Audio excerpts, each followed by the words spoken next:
ini untuk membicarakan isu-isu semasa malam ni, tuan-tuan. Topik hangat kita ialah berhubung dengan skandal COVID-19 kerajaan Midin, tuan-tuan. Hari ini semakin lama semakin terbongkar, tuan-tuan. Bukan hanya cerita berkaitan dengan jana wibawa yang melibatkan berbilion ringgit duit rakyat disamun, tuan-tuan, dengan pengagihan projek-projek secara direct nego kepada kroni-kroni Bersatu ataupun kroni-kroni Muhyiddin Yassin. Namun sekarang ini semakin rancak dan semakin hangat skandal yang kita hari ini tular ialah berhubung dengan pelbagai pembelian ketika zaman COVID-19. Antaranya ialah tentang pembelian ventilator, pembelian hanya menggunakan WhatsApp ya, tuan-tuan. Cuba bayangkan beli WhatsApp, kos melibatkan lebih kurang 15 juta ringgit. Beli ventilator ni menggunakan WhatsApp saja. Dan paling mengejutkan, orang yang selama hari ni duk petikai kerajaan tu ke petikai kerajaan ni, pegawai dia, pegawai kepada Wee-Ka Siong, Mr. Wong, terlibat secara langsung dalam pembelian melalui WhatsApp ni, saudara. Kita boleh tengok terang-terang hari ini sudah terbongkar rakaman perbualan di antara Mr. Wong dengan mereka-mereka yang berada di Pharma Niaga. Dan ini amat mengejutkan kerana selama hari ini Presiden MCA ini begitu lantang mempertikaikan itu, mempertikaikan ini. Hari ini kita nak dengar pula dia menjawab bagi pihak pegawai dia, Mr. Wong. Saya tak fikir Mr. Wong ni bertindak tanpa melalui menteri dia ketika itu, iaitu Dr. Wee-Ka Siong. Jadi saya harap Dr. Wee, selain daripada meminta jawapan daripada kerajaan berulang kali seolah-olah macam dia bukan dalam kerajaan, kita harap kali ini beliau serius dalam soal menjawab, kerana rakyat nak tahu adakah ahli parlimen daripada Barisan Nasional ini juga terlibat dalam skandal-skandal yang mana nama pegawai dia, Mr. Wong ini, telah dibangkitkan kerana pembelian ventilator yang bernilai 15 juta ringgit menggunakan WhatsApp saja. Ini belum lagi tentang skandal. Ada skandal lain ialah skandal integrasi data dan sistem temu janji.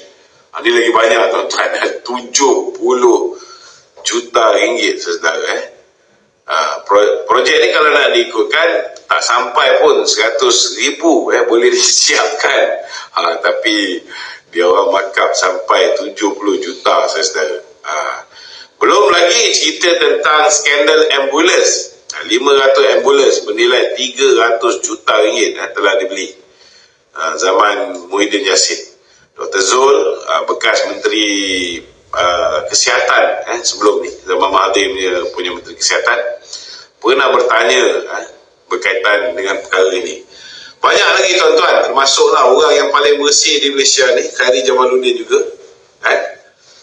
juga terpalit dengan skandal aplikasi MySejahtera dan juga MyTrace di bawah kendalian beliau. Ini juga saya rasa sehingga hari ini belum lagi dijawab dengan terang dan jelas. MyTrace ni, tuan-tuan, bernilai 7.7 juta ringgit. MySejahtera berapa puluh juta 70 juta juga. MySejahtera pun 70 juta. Jadi sama dengan integrasi dasar data tadi itulah Okey. Kemudian belum lagi kita masuk bab skandal vaksin, pembaziran vaksin yang kita semua tahu tak sepatutnya dibeli. Ada vaksin yang luput tarikh bila kita bangkit benda ni, dia saman kita. Tuan-tuan, benda ni semua Alhamdulillah kerana benda ni semua akan membantu saya dalam kes saman saya. saya disaman oleh Khairi Jamaluddin. InsyaAllah. Ini tak lama lagi. Jadi malam ni saudara, kita nak ulas perkara ini. Sesiapa yang ada sebarang persoalan, bolehlah bangkitkan soalan itu di talian 019-481-9495. Silakan. Okey, zaman ini kita faham beliau menggantung parlimen ni mungkin disebabkan benda-benda macam itu. Bermakna boleh ada. Dia ada dua sebab kenapa dia menggantung parlimen. Pertama, nak memastikan kedudukan dia sebagai Perdana Menteri tidak diganggu gugat. Kerana beliau hanya diangkat menjadi Perdana Menteri dengan sokongan 114 kursi, 114 MP. Kalau 3 orang tarik diri, maka terlingkuplah dia. Jadi itu sebab bila dia dapat kesan bahawa ada di antara MP-MP daripada UMNO sudah mula tidak berpuas hati dengan dia, dia cuba menggunakan helah untuk menunjukkan COVID ni bahaya, dan akhirnya apa yang berlaku, dia telah daruratkan satu negara. Dia sudah lockdownkan negara dan didaruratkan satu negara. Nak daruratkan parlimen saja bagi mencegah undi tak percaya ke atas diri dia, nampak sangat, betul tak? Didaruratkan satu negara sehinggakan lagi Perlis yang angka COVID ni begitu rendah pun didaruratkan sama. Ini pertama. Yang keduanya, bila darurat ini, mereka boleh membelanjakan duit negara ni tanpa perlu dibawa untuk kelulusan di parlimen. Dia memang boleh, dia boleh belanja. Jadi ini membolehkan mereka berbelanja sesuka hati dia. Seolah-olah macam duit ni duit mak bapak dia. Ini yang paling bahaya sekali. Itu sebab zaman pemerintahan Muhyiddin, hutang negara ni bertambah berlipat kali ganda. Duit tak ada, tapi dia tetap nak berbelanja. Duit tak ada, dia tetap nak memberikan direct nego kepada kroni-kroni dia. Duit tak ada, dia tetap nak beli tu beli ni, walaupun barang-barang yang dibeli ni ada yang boleh pakai, tapi banyak yang tak boleh pakai pun ada juga. Jadi banyak kesan selepas mereka jatuh baru kita tahu bahawa ventilator yang mereka pesan tak boleh digunakan. Bukan setakat tak boleh digunakan, nak tukar balik pun tak boleh. Ada yang pesan pakai WhatsApp je, tidak ada purchase order, tidak ada LA yang keluar ataupun LO yang keluar, tak ada. Ada juga yang macam tu. Inilah masalah dia. Okey. Gitu, sekarang kan PMS memerintah tu kan. Ya. Mungkin PMS boleh ambil tindakan ke atas apa yang berlaku. Kita harapkan supaya Yang Amat Berhormat Perdana Menteri membiarkan pihak SPRM menyiasat kes ini. Kita tak perlu takut kalau orang kata kita ni, kata orang tu melakukan pendawan politik ke ataupun pendawan terpilih ke. Bagi saya, kalau misalnya benar mereka ni memang sapu bersih, memang mereka ni bukan bersih, tapi mereka sapu bersih duit rakyat, dengan menggunakan darurat, dengan menggunakan pelbagai alasan-alasan untuk menghalalkan tindakan dia. Kita tak boleh biarkan mereka ni lepas begitu semata-mata kerana mereka orang politik, semata-mata mereka ni musuh politik kita, maka kita perlu lepaskan. Itu pun tidak adil kepada rakyat. Rakyat sudah pastilah kalau hari ini rakyat ada di antara orang-orang Melayu ni mempercayai fitnah mereka bahawa BN rasuah, BN korup dan sebagainya, maka dah tiba masanya siapa sebenarnya yang korup ini dipertonjolkan kepada rakyat. Jadi kalau misalnya mereka ni tak diambil tindakan semata-mata kerana mereka ni pembangkang, semata-mata kerana mereka ni musuh kita, dan kalau kita ambil tindakan pada mereka, kita dilihat seolah-olah membalas dendam, kita dilihat seolah-olah macam melakukan penawar terpilih. Jadi ini tak betul. So kita tak boleh membiarkan benda tu mereka ni lepas. Dan kalau kita tengok keangkuhan mereka, cara mereka, seolah-olah macam mereka ni tak ada salah langsung, seolah-olah macam mereka ni terlalu bersih.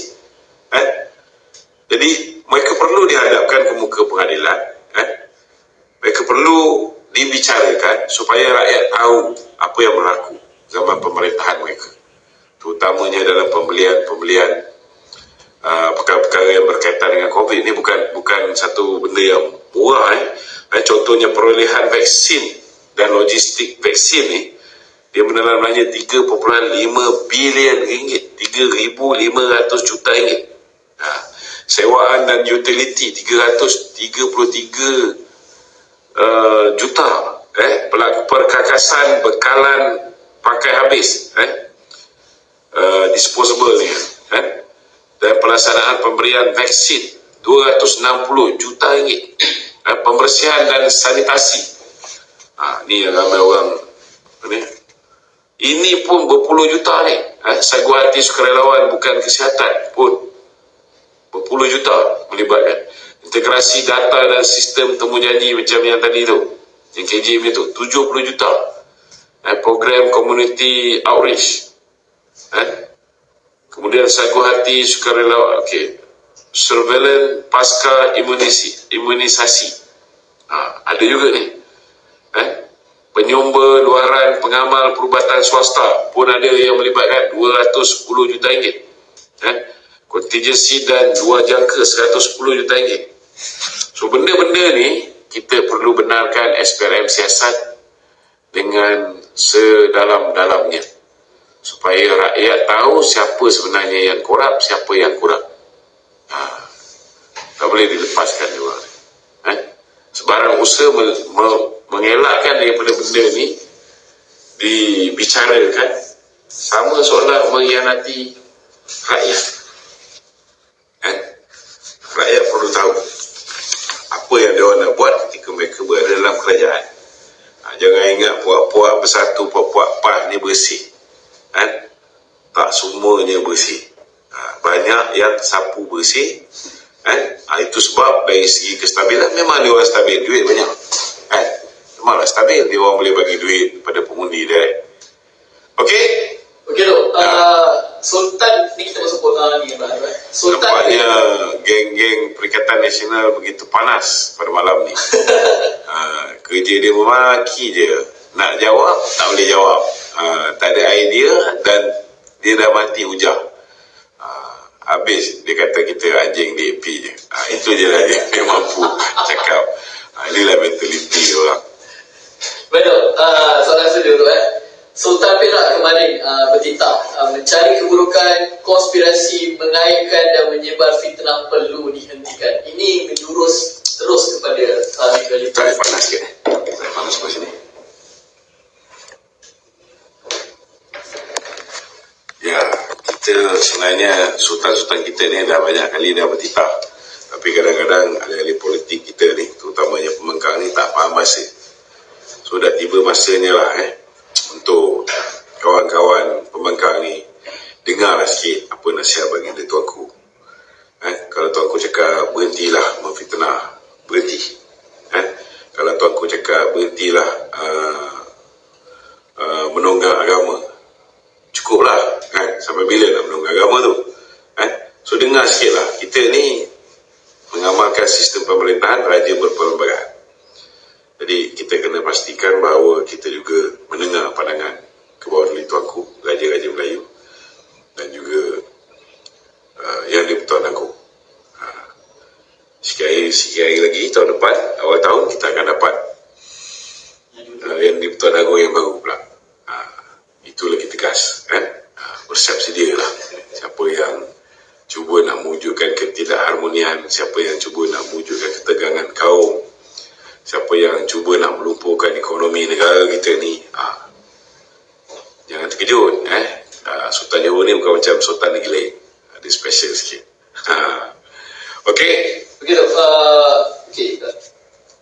Hari ni Kecoh Papa Gomo. Ya, kenapa? Dia akan buat live.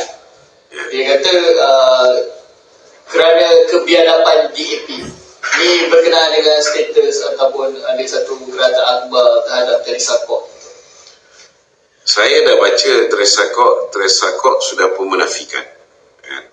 Pertama, saya nak beritahu rakyat Malaysia ni, janganlah terlalu bengong sangat mendengar kenyataan-kenyataan yang dikeluarkan oleh puak-puak Perikatan Nasional ni.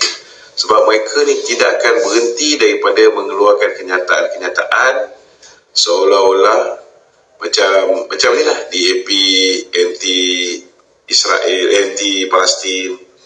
Lepas tu DAP dikatakan pula tak mengiktiraf Islam sebagai agama persekutuan. Kebanyakan daripada benda yang direka oleh puak Perikatan Nasional ini adalah bukan benda yang benar. Jadi kalau misalnya ada orang hantar kat kita, suruh dia tunjukkan video kenyataan daripada Teresa Kok. Ada tak dia? Okey, kalau dia tak ada, tanya dia, ada tak link yang menunjukkan Teresa Kok menyatakan perkara tersebut? Atau mana-mana pemimpin DAP ke PKR ke menyatakan perkara tersebut. Dan tengok link tu. Kalau link tu last kali pergi kat Facebook Sir Azri, dia pun komen, kau Datuk pun tak ada, kau tiba-tiba boleh dapat Sir daripada UK. Mana datang? Cubalah pakai otak sikit orang duk panggil dia Sir ni. Kau ingat senang kan nak dapat Sir ni?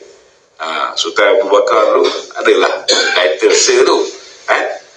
Kita punya Perdana Menteri pun tak dapat Sir. So macam mana pula si Gomo ni boleh dapat Sir, tuan-tuan? So berfikirlah, benda macam tu, title pun dia nak menipu. Cuba kita bayangkan, benda yang keluar pada mulut dia ni banyak benda yang tak masuk akal. So kalau misalnya link yang dia bagi tu datangnya daripada Facebook Teresa Kok sendiri, barulah kita boleh kata kenyataan tu kenyataan daripada Teresa Kok. Dan kita kena ingat, sebenarnya artikel pada tahun 2019, Teresa Kok pernah menang saman ke atas Syarhan Humaizi Abdul Halim. Dia ni ketua pemuda PAS Selangor waktu tu. Ini berkaitan dengan Dia upload dekat Facebook. Dia upload Facebook dia mengatakan Teresa Kok menolak Islam sebagai agama persekutuan. So tahun 2019 lagi Teresa Kok dah menang saman ke atas Syarhan Humaizi Abdul Halim, ketua pemuda PAS Selangor waktu tu.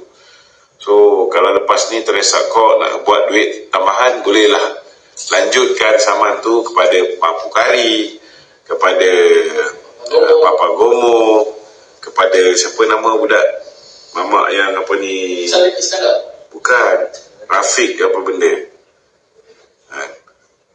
geng-geng baru tu Faisal lah situ. Okey. Baik tu kan. Kalau kita nampak kan trend propaganda Perikatan Nasional ni kan. Dia mula-mula dia nak mengucapkan cerita UMNO tapi mereka gagal. Dan sekarang ni kita nampak trend dia pergi kepada DAP. Dia nak gunakan agama dan sebagainya dan dia menyalahkan DAP atas perkara ni.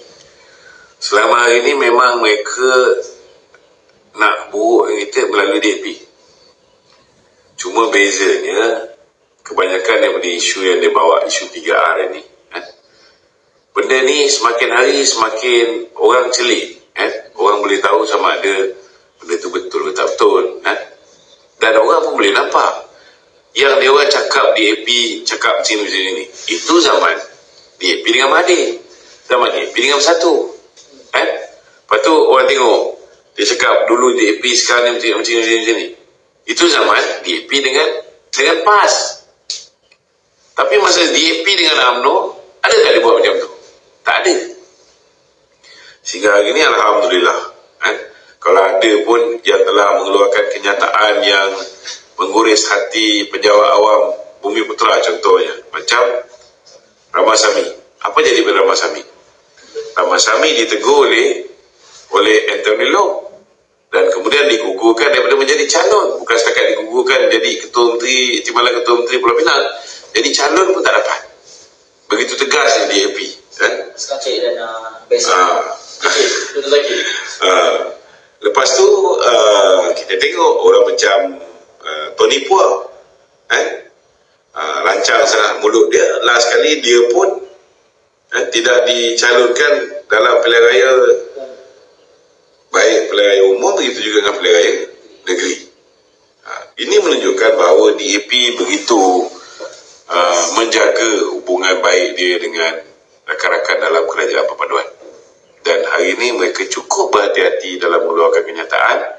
Mereka tidak mahu menyinggung hati umat Islam, mereka tidak mahu menyinggung hati orang Melayu. Tapi kenapa sekarang tu kita tengok Perikatan dah tak attack UMNO lah tu. Dia dah tahu tak jalan. Dia dah tahu tak jalan. Cuma hari ini kita tengoklah, mereka bukan main lagi mengharapkan supaya Datuk Zahid ini berundur. Kita tengok kalau media-media yang pro kepada mereka ni laju je keluarkan kenyataan mengharapkan Datuk Zahid berundur cepat. Sebab apa? Sebab mereka tahu kalau Datuk Zahid berundur, masih ada peluang kepimpinan yang menggantikan Datuk Zahid mungkin akan membawa BN ini pergi ke Perikatan Nasional. Jadi Puak-puak ni boleh selamatlah daripada menjadi kluster mahkamah.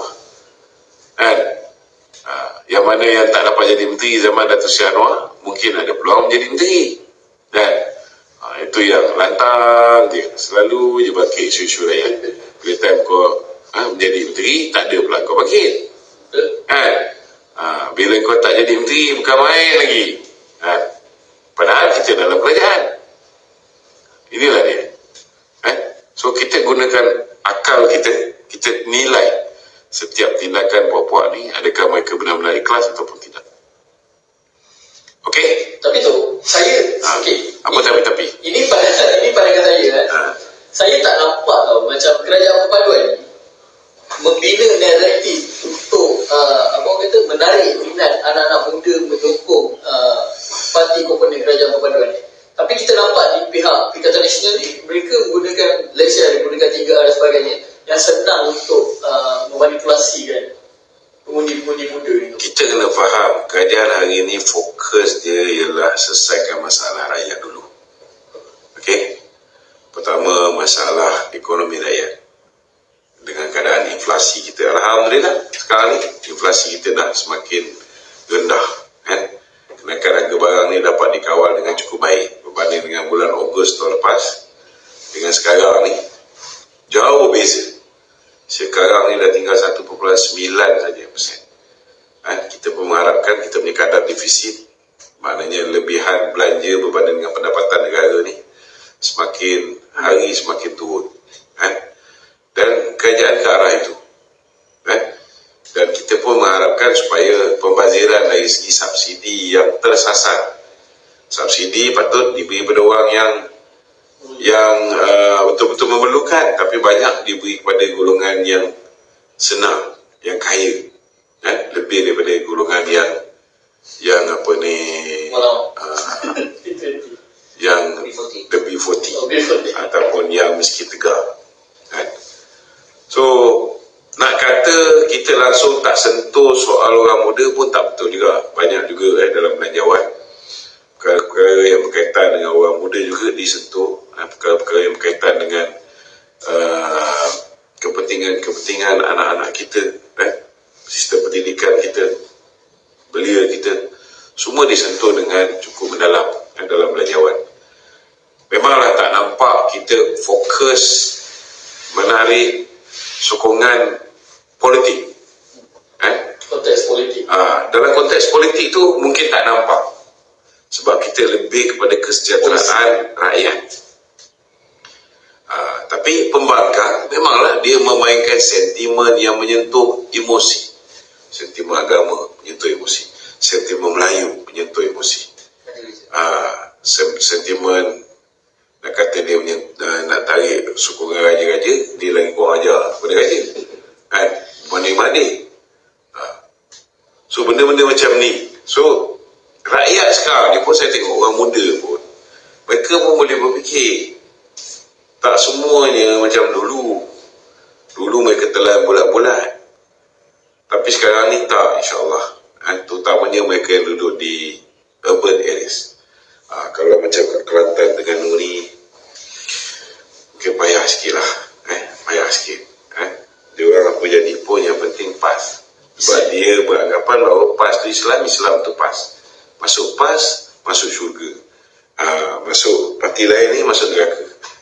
Ini benda yang bak kata orang tu, itulah Kementerian Datuk Seri Zahid banyak buat usaha untuk memastikan bahawa kita akan beri didikan agama yang betul.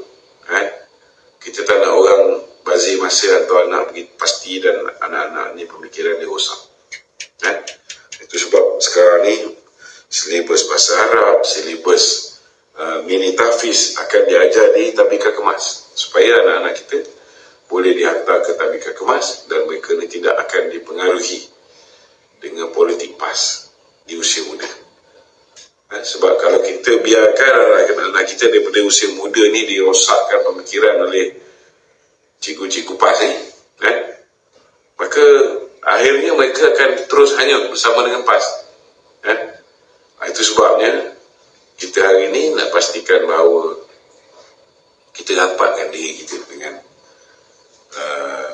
pendidikan-pendidikan agama ni. Kita nak supaya orang yang peka tentang Islam ni, mereka hantar anak mereka ke Kemas contohnya. Tidak lagi lah hantar anak mereka ke pasti, yang akhirnya memang betul mereka ajar agama juga, tapi dalam masa yang sama ada juga diselitkan. Mungkin tak semua pasti, tapi kita tahu kita tahu ada juga pasti-pasti yang menghasut anak-anak untuk membenci pemimpin-pemimpin dululah Barisan Nasional.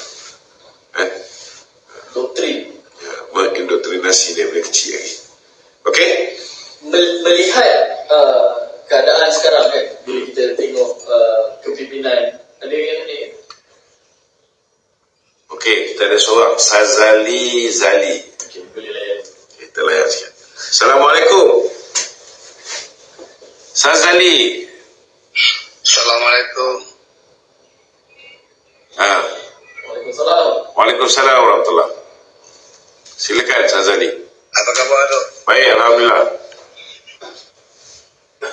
Saya ni nak minta satu, Datuk buatkan satu satu kepada permintaan lah kepada Perdana Menteri saya lah. Okey. Yang mana saya nampak ekonomi orang Islam ni, ekonomi orang Melayu khususnya, tidak berapa baik lah. Jadi sekarang ni kita wujudkan semula ASN 2.0 ASN Okey. 2.0, yang mana dia macam dulu balik semula. Jadi untuk menaikkan nama kerajaan, nama Datuk Seri, supaya bertanggungjawab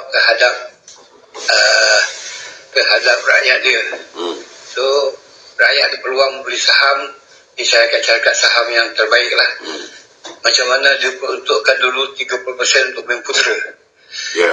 Jadi dijamin oleh kerajaan 10%. Jadi orang-orang sekarang banyak dalam Facebook, dalam media sosial buat pinjaman. Ya. Pinjaman dia habis gitu je. Jadi nak mengelakkan daripada itu, supaya orang dapat berfikir, supaya rakyat diberi peluang untuk membeli saham. Macam dululah. Okey. Kita ikut sistem dulu. Cuma kita kerajaan lebih berhati-hati lah sekarang. Ya. Lebih baik lah daripada dulu. Ya. Jadi Okey, dia untuk makluman Cik Sazali Datuk Seri Zahid Hamidi telah pun dilantik sebagai pengurusi Kongres Bumi Putra. Itu boleh kata. PMX dah lantik beliau, dan dalam Kongres Bumi Putera ni nanti kita akan Itu boleh dikut. kita akan fikirkan, dan mungkin benda-benda macam ni kita boleh bangkitkan lah. Saya rasa tak payah nak fikir-fikir je, saya rasa benda ni cukup bagus. Dia memang kena fikir lah. Benda yang bagus tu apa benda mana boleh tak payah fikir-fikir kan. Kita pun sebelum kita buat kongres tu, kita akan ada mini kongres, kolokium. Itu dipengerusikan oleh Datuk Seri Johari Ghani. Kita akan dapatkan input-input awal supaya nanti bila kita punya kongres yang sebenar tu, dia akan lebih lancar lah, insyaAllah. Okey? Bagus-bagus tu. Saya harap benda dia dapat jalan lah. Ya, insyaAllah. Memang saya menunggu benda ni. Dulu makin semasa ASN 1.0, kebanyakan Bumi Putera gaji berberas sangat. Ya. Jadi dulu makin gaji dia orang 100 lebih. Ya. Kita dapat tengok je. Dapat tengok je orang beli. Itu yang orang kaya beli 100,000. Okey bang, insyaAllah. Kita bagikan benda ni nanti. Okey. Apa soalan lagi tu? Dari segi ekonomi, okey, dan satu lagi saya nak bincangkan berkenaan dengan kita punya REE, kita punya mengapa kita tak buat kilang-kilang di sini, kita panggil kilang-kilang yang bersangkut paut dengan REE. Semua dah melabur kat Malaysia, kita gunakan REE kita habis. Ya. Idea ni rasanya saya ada bagi idea ni supaya di-legalize pengeluaran REE di Malaysia ni. Dan yang berhormat Nik Nazmi juga sudah pun mengumumkan bahawa usaha ke arah kita memperkukuhkan industri REE dan menghalalkan industri REE ini sedang dalam proses untuk dilaksanakan, insyaAllah. Okey bang, terima kasih banyak. Okey, Assalamualaikum. Satu lagi. Ada lagi satu ni. Ada satu ya. Satu lagi, kalau kita nak mengekalkan makanan ayam ni, kita buat sendiri lah. Idea dan cadangan tu semua bagus bang, tapi nak melaksanakan tu orang-orang yang pakar dalam bidang peternakan ayam tu lebih faham kan? Kita tak tahu, kita belajar kat Thailand. Belajar daripada negara-negara pegang luar. Okey. Pegang luar dedak Ya. Jadi kita tak tahu, kita belajar. Bagi orang kita pergi belajar, lepas tu kita bawa sini, kita buat skala besar. Ya. Supaya rakyat dapat beli dengan harga murah. Okey. Bila harga murah, dapat ternak ayam sendiri, dia tak beli dedak mahal sangat. Okey. InsyaAllah. Okey bang, terima kasih. Assalamualaikum. Okey, Assalamualaikum. Baik, soalan studio tu ada satu kenyataan daripada penganalisis politik kan. Dia mahukan Perdana Menteri kita ni lebih tegas untuk melakukan agenda reformasi. Tak cukup tegas lagi Saya rasa kita dah ada setiap kementerian yang menjaga portfolio masing-masing, dan agenda reformasi itu pun sudah pun dibrief oleh Yang Amat Berhormat Perdana Menteri kepada setiap menteri. Maka menjadi tanggungjawab untuk setiap menteri pick up dari sudut apa mereka nak lakukan reformasi. Sama ada menteri undang-undang contohnya yang menjaga undang-undang dan reformasi institusi, dia pun dah ada planning dia. Contohnya antaranya ialah nak memisahkan kuasa di antara peguam negara dengan peguam cala, pendahulu raya itu antara benda-benda yang dalam perancangan. Kemudian kita lihat pun mungkin dari segi sudut ekonomi pun mereka pun ada juga perubahan nak melakukan reformasi juga. So masing-masing ada peranan masing-masing. Kalau semua nak harap PM buat, mati So menteri-menteri kena bukan setakat melakukan reformasi dan mengusahakan ke arah penambahbaikan setiap kementerian masing-masing. Namun perlu ada penceritaan, perlu ada bak kata orang tu dimaklumkan kepada rakyat segala perancangan pelantikan yang nak dilakukan oleh setiap kementerian, supaya rakyat tahu bahawa agenda reformasi ini bukan dilakukan oleh PM seorang, tetapi the whole cabinet mengusaha ke arah menjayakan plan reformasi yang diilhamkan oleh Yang Maha Perdana Menteri. Okey? Ada lagi? Ada dalam satu kenyataan dalam Harakah, kalau tak salah saya kan. Kau baca Harakah Kita kan baca semua tu. Barulah kita minta terbuka. Madani sengsarakan rakyat. Mahal dah. Kalau Harakah tu dipimpin oleh orang yang berakal, dia tahu bahawa kalau kita nak bicara soal contohnya lah kenaikan harga barang dan sebagainya, kita kena bagi fakta. Dan kalau dia nak cerita tentang kenaikan harga barang, maka tengoklah indeks harga pengguna ataupun kadar inflasi negara kita. Kalau zaman dia memerintah, ketika dia bersama dengan Kerajaan Perikatan Nasional ataupun Keluarga Malaysia, Ogos tahun lepas tu, ketika itu kita punya kadar inflasi berapa? Betul selaku 78 kadar inflasi pada ketika itu. Terlalu teruk. Apa yang dia buat? Apa yang dia buat? Ada orang cakap bahawa Perikatan Nasional ni sebuah parti yang menaikkan harga barang sesuka hati. Dulu dia tuduh BN barang naik, lepas dia memerintah lagi teruk. Telur pun tak ada. Dah dia orang ni tak ada telur kan. Telur yang betul tu pun tak ada. Telur ayam pun tak ada. Hari ni dia nak cerita dengan betul berapa? 5.3. Betul tu bila Ogos tu lebih banyak benda tu. Saya cari. So daripada kadar inflasi yang begitu tinggi Ogos 2022, hari ini tinggal 1.9. Dia ada carta dia tu, pergi bawa datang. Cuba bayangkan, kalau kadar inflasi tu makin lama makin naik, makin lama makin naik, makin lama makin naik, lain nak cerita. Hari ni kita tengok dia orang duk komplain pasal contohnya lah kadar pertukaran mata wang kita antara US dollar dengan ringgit Malaysia. Hari ni ringgit Malaysia dah mengukuh. Kalau 2-3 hari sudah RM4.70 berapa sen? RM4.75 sen. Hari ni dah tinggal RM4.67 sen. Ada turun tu banyak tu.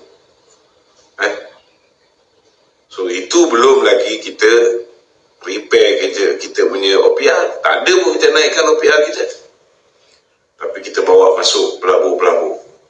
Dan benda ni diusahakan oleh Perdana Menteri secara konsisten, tak berhenti-berhenti, pergi ke sana, pergi ke sini. Dan pergi sekejap balik, pergi sekejap balik. Bukan pergi bercuti. Kalau dulu lah menteri pergi contohnya lah, contoh kalau pergi lawatan kerja, kurang-kurang dia tambah 2 hari berehat. PM kita tak buat macam tu. Sampai pukul 3 pagi kat US tu meeting. Besok pagi-pagi pukul 9 ada meeting lain.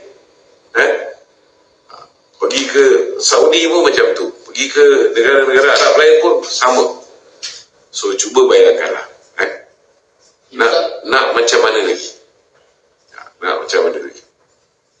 Inflasi makanan 7.2%. Inflasi makanan 7.2% Ogos. Betul tak? Betul. Inflasi keseluruhan 4.7. Kira yang ini paling terendah 1.9. Memang paling rendah 4 poin pada Ogos 4.7. Sekarang 1.9 saja. Okey. Betul. Kejap masuk saya. Okey. Ahli Parlimen Perikatan Nasional dia mohon kerajaan untuk mempercepatkan RUU sekat dan sebar agama lain pada orang Islam. Ahli Parlimen mana? Perikatan Nasional mohon kerajaan mempercepatkan. Ini bagi saya satu kenyataan yang tak berapa cerdik. Dia tak sedar ke bahawa di Malaysia ini Islam agama persekutuan dan agama Islam boleh disebarkan kepada agama lain, tetapi agama lain tidak boleh disebarkan kepada umat Islam. Ini termaktub dalam Perlembagaan Negara. Nak buat undang-undang apa lagi? Agama persekutuan. Betul tak? Agama lain boleh diamalkan secara aman dan harmoni. Tak ada masalah. So kalau dia nak perketatkan, elaborate tentang apa yang sudah terkandung di dalam Perlembagaan Persekutuan, perincikan, mungkin boleh. Okey. Kenapa semasa mereka tak nak buat benda itu? Itulah dia. Dah tunjukkan dia ni lebih Melayu daripada kita, lebih Islam daripada kita. Itu je.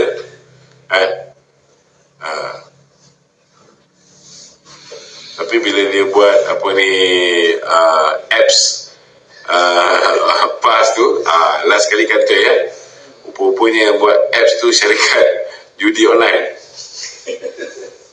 Hutang rakam tak bayar lagi. Lepas tu board of director syarikat tu semua sekali toke-toke juga. So, cerita seolah macam dia nak berjuang Melayu, berjuang Islam kan. Okey, ada lagi? Ada ahli Parlimen Perikatan Nasional dalam Parlimen juga dia cakap lah dekat kerajaan, janganlah membuli pembangkang. Bila time kita dulu tegur sikit je daun, tegur sikit je lokap. Padahal satu parti tu. Aku masuk UMNO je 2 hari lepas tu kena daun. Sama seperti ni. Sama seperti ni. Yalah. Tu Selasa Okey. cuti. Selasa cuti. Cuti apa? Di Bali. Kerajaan setuju cuti tanpa rekod di Bali dibawa ke Selasa. Okey. Saya nak terlebih dahulu saya nak mengucapkan selamat menyambut Hari Deepavali kepada semua sahabat-sahabat yang beragama Hindu. Dan happy holiday to the rest. Okey tu, ada soalan lagi ni. Ada soalan studio ni. Ahli Parlimen Perikatan Nasional lagi tu. Kenapa? Dia minta agar Jacob dibubarkan kerana tidak berfungsi. Jacob dapat 13 juta. Apa yang orang nak buat tu dah kira bagus lah. Lainlah masa zaman Perikatan Nasional dulu. Dia orang minta sampai 81 juta. 81 dulu. Dia naikkan terus. Zaman Dr. Sinaji pun tak banyak macam tu.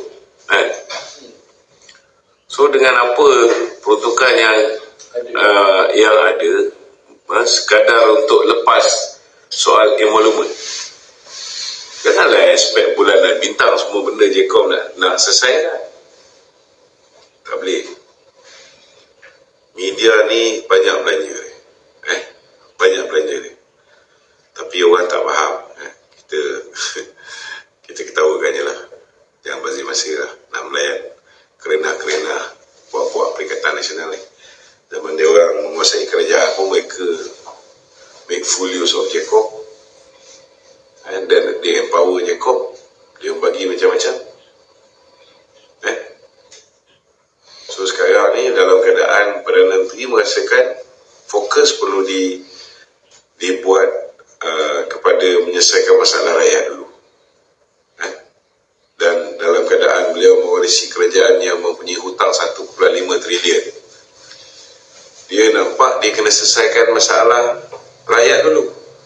Masalah tandas di sekolah-sekolah, masalah B40, masalah agihan subsidi yang tidak saksama, perlu mengutamakan golongan yang betul-betul memerlukan.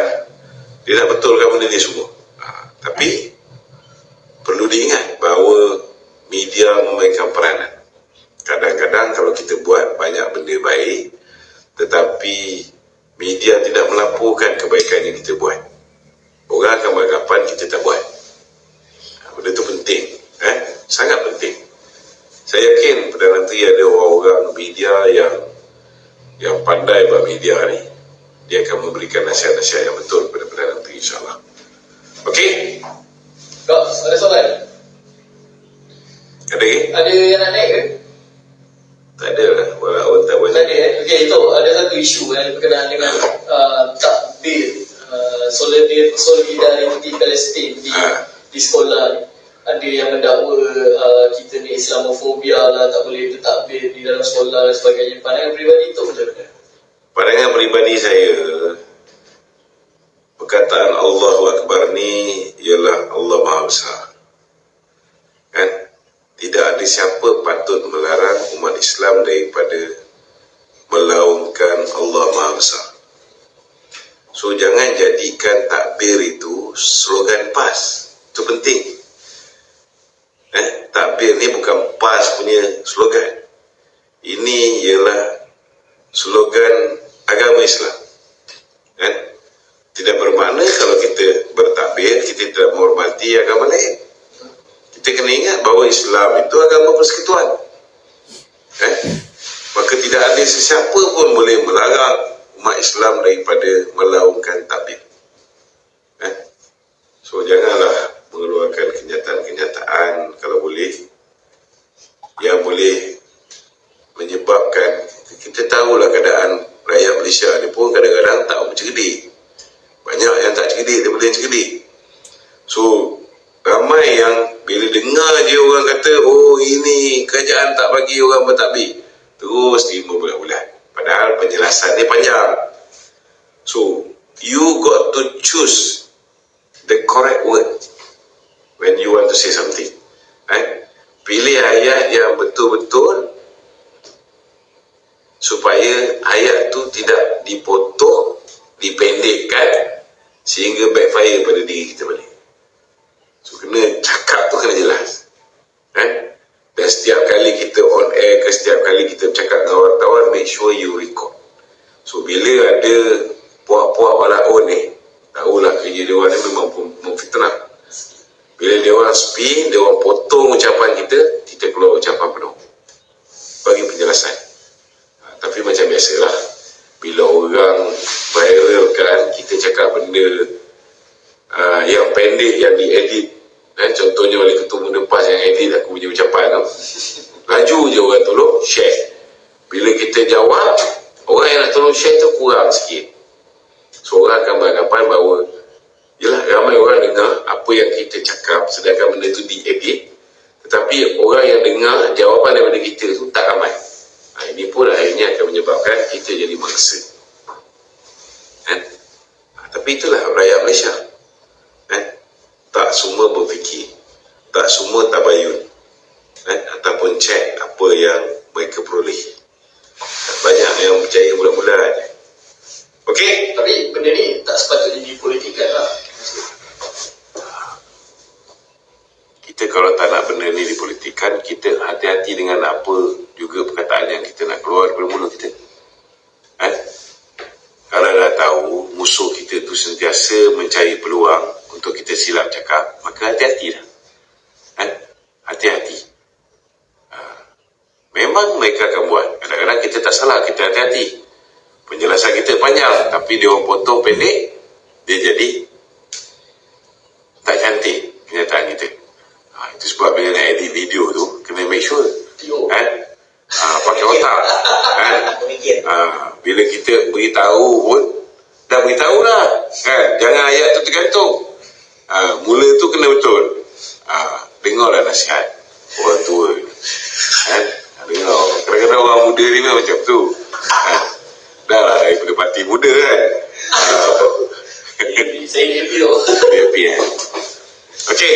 Okey tu, saya soalan studio ada soalan. Seminggu dua lagi PKR terbalik dengan liberal internasional dan Fahmi Fadzil dah menafikan dan menjawab segala pertuduhan dan sebagainya. Tapi untuk kesan jangka masa panjang itu kan, apakah UMNO pada PKR 16 nanti terhadap isu liberal internasional PKR? Tak ada apa. Ini sampah ya. Tak ada apa. Kalau rakyat pakai otak, dia akan tengok apa yang PM buat. Sekarang kan, kalau mungkin dulu ya, PM mengambil pendekatan yang liberal. Contohnya liberal macam mana? Bab hak asasi manusia, bab demokrasi. Wanita mesti dibenarkan bekerja. Tak? Wanita mesti dibenarkan memandu kereta. Ada negara-negara Islam tak benarkan pun. So kita against benda-benda macam tu. Dia against benda-benda macam tu.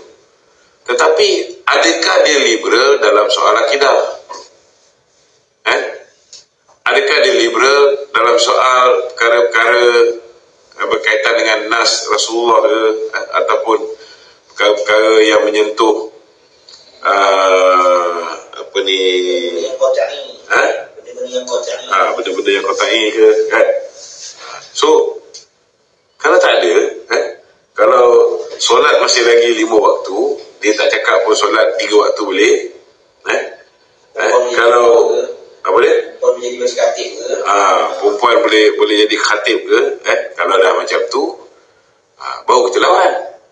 Betul tak?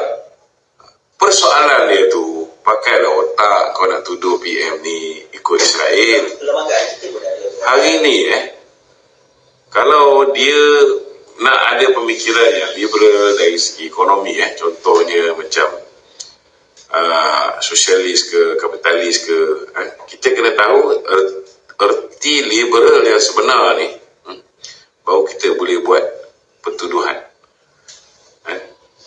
Tetapi soal-soal yang berkaitan dengan agama, berkaitan dengan apa yang berlaku di Palestin contohnya, sebenarnya tujuan dia orang ni nak tunjukkan bahawa PM ini pro-Israel. Itu je. Takkanlah bodoh sangat rakyat Malaysia ni tak dengar kita dah potong video PM ucap diunggah. 2 minggu sebelum peristiwa 7 Oktober, PM dah balon kau-kau Palestin, Israel dan negara-negara barat yang tidak memberikan keadilan kepada umat Islam Palestin. Di United Nations General Assembly itu pun ada bingai yang kata, ada pun nak tengok PM keluarkan kenyataan secara rasmi mengutuk Israel. Kalau dia nak cakap di badan yang paling tinggi dalam dunia, Pertubuhan Bangsa-Bangsa Bersatu, nak keluar kenyataan apa lagi? Kau tak baca surat khabar ke? Betul tak? Kemudian tengok kenyataan PM, dia bercakap dalam parlimen berkaitan dengan Israel, berkaitan dengan kezaliman yang dilakukan kepada umat Islam Palestin. Berapa kali dia cakap dalam parlimen? Nak keluar satu kenyataan juga dengan letihit. Janganlah bangang sangat. Pakailah otak.